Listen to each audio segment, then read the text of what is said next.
guys, Tommy Boy 601, and today we're going to be taking a look at Battlefield Hardline's newest update slash free piece of DLC, the Blackout DLC.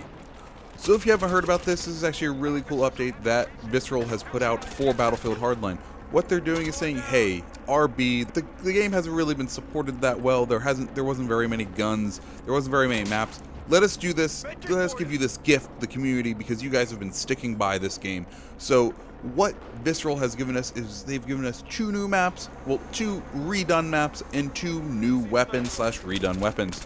And also 1 new gadget. The 2 new maps are Night Job and Night Woods, being a night version of Bank Job and a night version of the Woods map that came out with the last DLC. The new gadget that they're giving us is night vision goggles, which look really cool, but they're not that good. And the final thing they're giving us is 2 brand new weapons, but they're kind of just reskins of weapons. The RO933 Black, which is a integrated suppressor version of the RO933, and they're also giving us M110K5 as a battle rifle. Both of these are going to be all kit weapons. The M110K5 is also integral suppressed, meaning you're going to have a full auto battle rifle that has a suppressor built in. Beyond that, there's also a patch launch for the game today. So first things first, I'm going to dive into the patch notes and then talk about some of the weapons and all that good jazz. As far as maps go, there are some fixed issues where players could climb out of the skybox above the mall in Black Friday. That has been fixed, and also fixed an issue in doing the same thing with the grappling hook in Museum. Weapon fixes include F2000.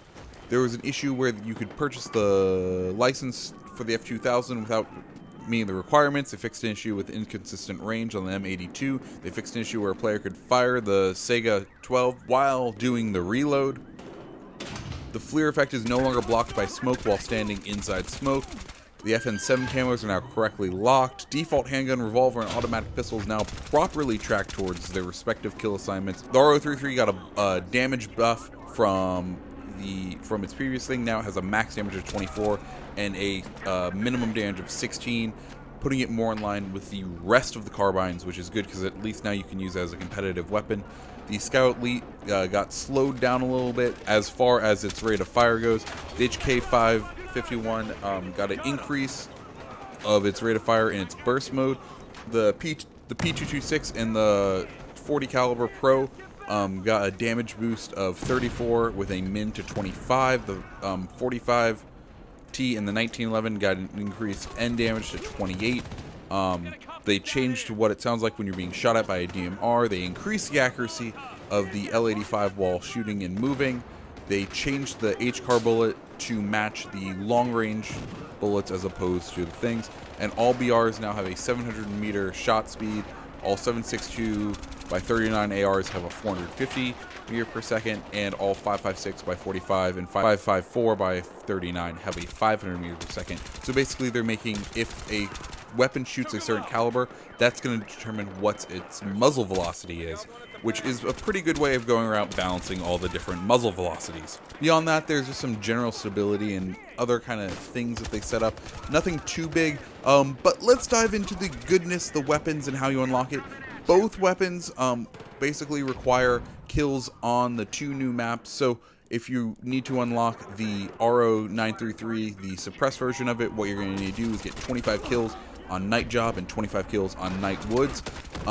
And same thing for the M10K5. You don't have to use the semi-automatic rifle version of it. What you just have to do is get 25 kills with battle rifles on Night Job and 25 kills with battle rifles on Night Woods. Now, the maps.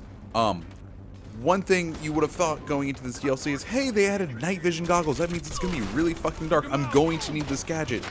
But you're not going to. In fact, it's a waste of a slot to use the night vision goggles. They cost you $10,000, which isn't that much for this game, especially if you've been playing it a lot. I haven't been playing it much, and I still had well over $250,000 in my account. So that means it's not going to be that hard to unlock. And it doesn't really add the ability to see. Night Woods isn't even that nightly.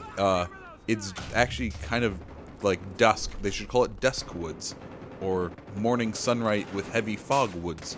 It's very pretty. Like, one of the prettiest, like, after Museum, probably one of the prettiest maps in this game now, just because of the color of the lighting. But Night Job, the Bank Job, Inside, you still have plenty of light from the just ambient light, and outside, the moon is just where the sun usually is, and it has a blue filter on it to make it look like it's moonlight and not the sunlight. So you don't really need the night vision goggles. There may be one or two spots in the maps, and if you want to strategically camp there with the new suppressed weapons, maybe that would work for you. But all in all, there wasn't a single time where I actually lost anyone because I was like, oh, it's so dark. Okay, maybe I take that back. There was one guy who decided to lay down in a random spot on the carpet, and I lost him, but I saw him dive there, so it wasn't that hard. Also, you can still 3D spot. So as long as you're consistently hitting the spot target button, people are gonna pop up. So it's not that challenging, but it is nice to see Visceral trying to put some effort in towards the players. So yeah, that's this new DLC / free giveaway / awesome. Thank you, Visceral, for all that you're doing for us. It is definitely worth checking it out. My name is TommyBoy601. I hope you liked the video. If you did, comment, rate, subscribe, do all those fun YouTubey things down below. I hope you have a good day. See ya.